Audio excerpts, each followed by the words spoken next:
आज मैं आप लोग के लिए 3 स्टोरी लेकर आई हूँ। ये तीनों ही कहानी बैंसी नाम के क्रिएचर पर है। बैंसी एक फीमेल स्पिरिट है जिसको आयरिश लोक कथाओं में इसके कई नाम हैं, जैसे कि वुमेन ऑफ द फेयरीज और टीलो वाली परी, इस तरह के कई नाम हैं। ये 2 रूप अपने ज़्यादा रखती है, या तो बहुत ही खूबसूरत औरत के रूप में दिखती है किसी को, वरना ये एक जो इसका असली रूप है वो बहुत ही एक दुबली पतली बूढ़ी औरत का है जिसके सफ़ेद लंबे बाल हैं। इसका रोना चिल्लाना विलाप करना सिर्फ उन लोगों को दिखता है जिनकी फैमिली के किसी मेंबर की डेथ बहुत ही जल्दी होने वाली होती है। ये तीनों ही कहानी मैंने रेडिट से लिया है। जिन्होंने इसकी आवाज़ सुनी है, एक्सपीरियंस किया है, तो उन्हीं की कहानी मैं आप लोग को सुनाने जा रही हूँ। हेलो, मेरा नाम आंचल है और आप हैं मेरे साथ मेरे YouTube channel real horror incident में।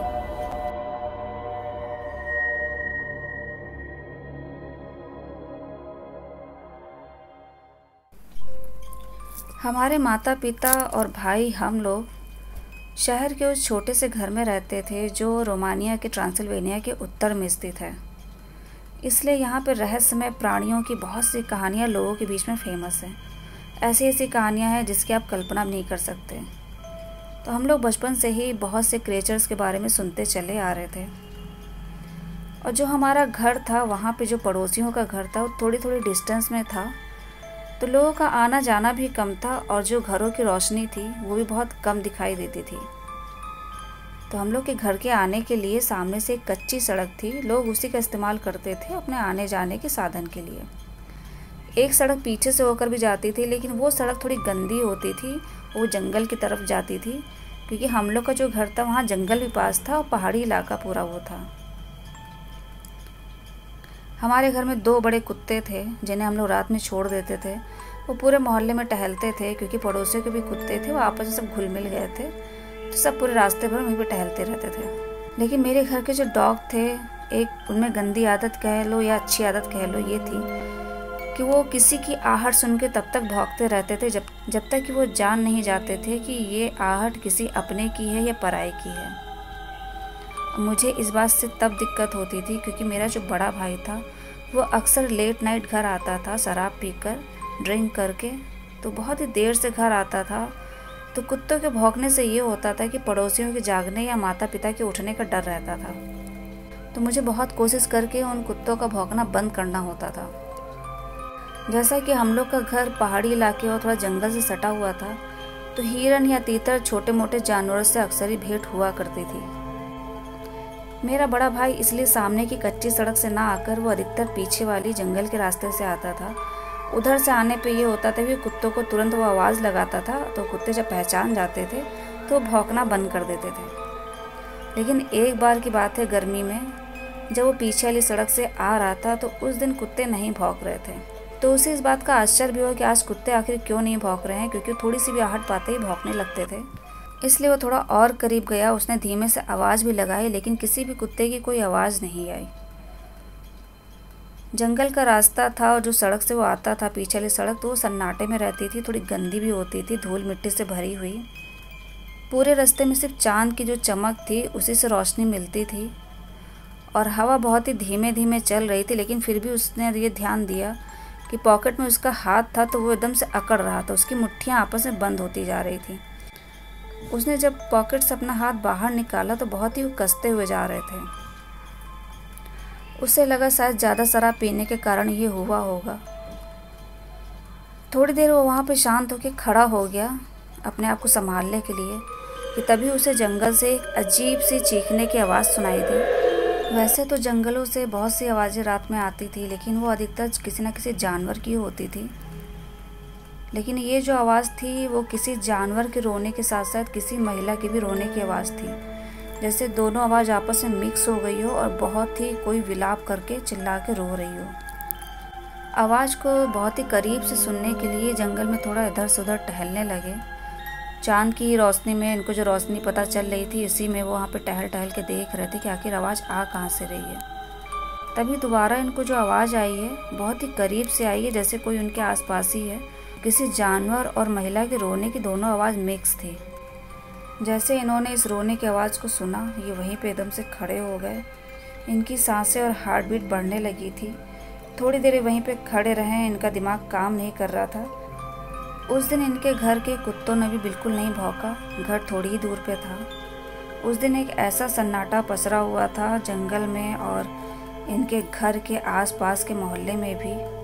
ये रोने और चीखने की आवाज़ किसकी थी ये पूरा ही साफ तरह से जान गए थे, क्योंकि वहाँ के लोगों में ये कहानियाँ बहुत ही फेमस है कि इस तरह की चीखने की आवाज़ खाली बैंसी की सुनाई देती है। तो ये चुपचाप से धीरे धीरे अपने घर की तरफ बढ़ें और बस यही मनाते रहें कि दोबारा मुझे चीख और रोने की आवाज़ सुनाई ना दे।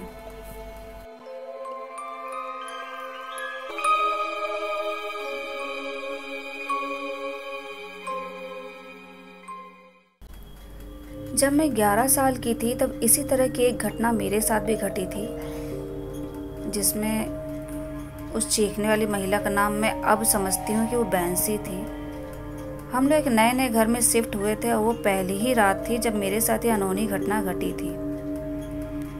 रात काफ़ी हो चली थी तो हम लोगों ने ज़्यादा सामान नहीं ओपन किया था, बस जिस रूम में थे तो वहाँ पे एक बेड को खाली लगा दिया था। बेड काफ़ी बड़ा था तो मम्मी पापा के बीच में ही मैं लेट गई थी।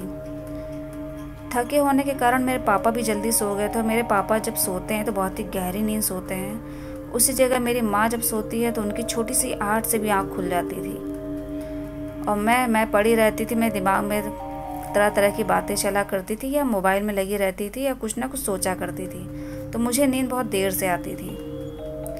खैर मैं लेटी हुई थी और इधर उधर की बातें सोच रही थी। आधी रात का टाइम हो गया था, मम्मी पापा गहरी नींद में थे, मुझे भी हल्की हल्की झपकी आ रही थी कि तभी अचानक से हमारे जो घर का दरवाज़ा था उसे किसी ने बहुत ज़ोर से पीटना शुरू कर दिया।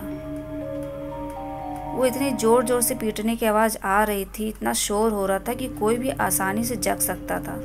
लेकिन मेरे मम्मी पापा इतनी गहरी नींद में सोए हुए थे कि पापा तो छोड़ो, मेरी मम्मी जो आहट में भी उठ जाती थी उनकी बिल्कुल आँख नहीं खुली। दरवाज़ा पीटने वाला ये जो था ये कम से कम 2 मिनट तक चला, लेकिन किसी की भी आँख नहीं खुली। मैं डर के मारे वहीं लेटी रही चादर पकड़े हुए। तभी अचानक से एकदम से किसी की चीखने की आवाज़ आई, जैसे कोई महिला बहुत ही रोते हुए वहाँ पे विलाप कर रही हो। रोने चीखने की जब मैंने आवाज़ सुनी है तो मैं इतना डर सहम गई थी कि मैंने चादर को सर से लपेट लिया और सांस रोके वहीं पड़ी रही कि शायद मम्मी या पापा में से कोई जगह, लेकिन किसी की भी आँख नहीं खुली।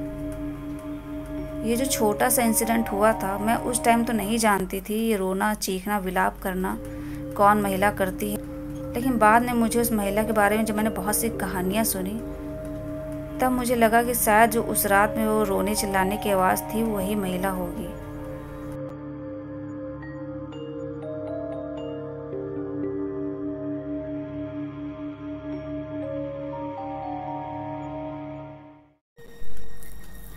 मैं आयरलैंड में रहता हूँ। हमारे पास बाकी दुनिया के समान कई पौराणिक जीव हैं, लेकिन जो चीज़ हमें अन्य संस्कृतियों से अलग करती है वह है बैंसी। बैंसी अलग अलग रूपों में प्रकट हो सकती है, लेकिन ज़्यादातर इसे एक बूढ़ी कमज़ोर महिला के रूप में चित्रित किया गया है।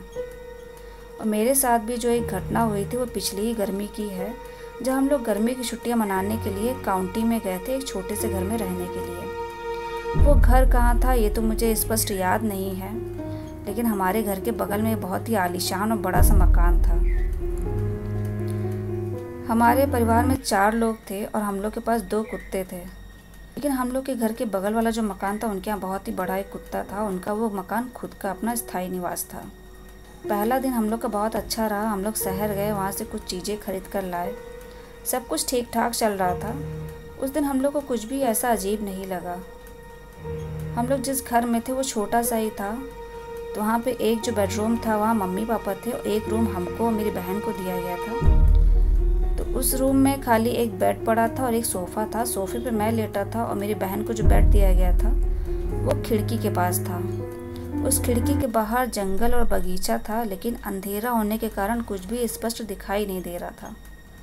रात होने के कारण मेरी बहन तो सो चुकी थी, मम्मी पापा भी सो गए थे। मैं खाली सोफ़े पे लेटा यूट्यूब चला रहा था या कुछ भी मैं इधर उधर देख रहा था कि तभी मुझे बगीचे से एक हल्की सी आवाज़, बहुत दूर से एक आवाज़ आती सुनाई दी, जैसे कोई जानवर रो रहा हो या कोई घायल कुत्ता हो जिसे चोट लगी हो, करहा रहा हो। मुझे बहुत दूर से करहाने की आवाज़ आ रही थी। तो मैं अपने सोफ़े से उठ के थोड़ा बहन के पास, बेड के पास, खिड़की के पास गया। तो वो जो एक जानवर की रोने की आवाज़ आ रही थी, थोड़ी देर में मुझे दूर से किसी के कर्कश चिल्लाने की आवाज़ आने लगी, जैसे कोई बहुत तेज़ी से चिल्ला रहा हो। मैं बहुत शांत खड़ा होकर ध्यान से उस शोर को सुन रहा था और मैंने धीरे से अपनी बहन के कान में फुसफुसाया कि क्या तुम्हें कुछ सुनाई दे रहा है? लेकिन वो इतनी गहरी नींद में थी कि उसने बस हूँ किया और वो सो गई। मैं वहाँ खड़ा सुनता रहा। जो आवाज़ एक जानवर के रोने की थी, जैसे कोई घायल कुत्ता हो, अब उस आवाज़ में किसी एक औरत की भी, महिला की भी रोने की आवाज़ मिक्स हो गई थी। ये आवाज़ इतनी ज़्यादा भयानक और डरावनी थी। जो आवाज़ दूर से आ रही थी, धीरे धीरे अब ये आवाज़ मेरे करीब तक आती मुझे सुनाई दे रही थी। जैसे लग रहा था कि आवाज़ बहुत ही आसपास बगीचे से ही आ रही हो। मैं वहीं खड़ा आवाज़ सुन रहा था और पहली बार ज़िंदगी में मैंने इतनी भयानक आवाज़ सुनी थी, वरना इससे पहले मैं मूवी में खाली इस तरह की आवाज़ें सुनता था। थोड़ी देर खिड़की पे खड़े होने के बाद अब ये जो रोने की आवाज़ थी, इतने करीब से आ रही थी जैसे कि मैं जिस खिड़की पे खड़ा था उसी के नीचे ही आसपास कोई रो रही है। मुझे अंदर से एक डर लगा, तो मैंने तुरंत वो खिड़की बंद कर दी, जिसे मैं खोल के बाहर बगीचा और जंगल में देख रहा था। खिड़की बंद करके सीधे मैं अपने सोफ़े पर आकर लेट गया। सुबह जब मैंने अपनी बहन से पूछा इस रोने और विलाप करने की आवाज़ के बारे में, तो उसको कुछ भी याद नहीं था। लेकिन पहली रात मेरे साथ जो ये घटना हुई थी, ये मुझे हमेशा याद रहेगी। वो इतनी पीड़ा वाली और रोने वाली आवाज़ थी, जिसको मैंने खाली मूवी में सुना था और मैंने रियल में उस दिन रात में सुना। और मुझे ये पता था वो जो भी महिला थी, उसका मकसद अच्छा तो नहीं था।